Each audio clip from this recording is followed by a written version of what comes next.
You know, for a lot of teens and a lot of adults, chiropractic care is something they do very often to keep their joints and their back in shape. But what about our kids? Well, it's the latest trend in treating kids for everything from colic to coughs.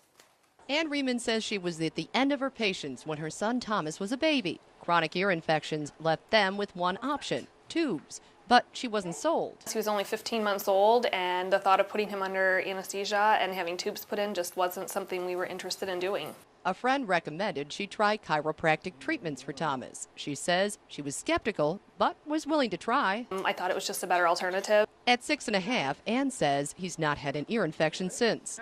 Dr. Jon Schwanz says he doesn't treat ear infections per se, he treats the spine. When a spinal segment loses its normal position and function, and the surrounding nerve tissue becomes swollen.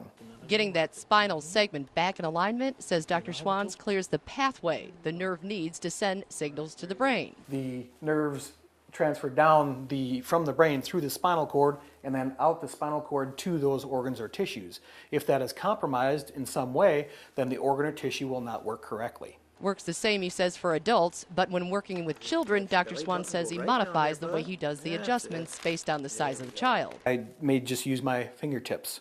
As opposed to an adult, I would use a different connection point with my hand to make the spinal adjustment.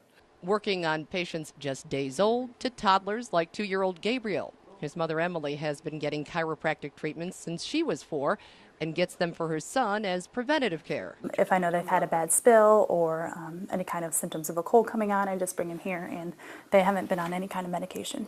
All say it's not a replacement for traditional medical care when needed, but a good way to help prevent problems for them in the first place.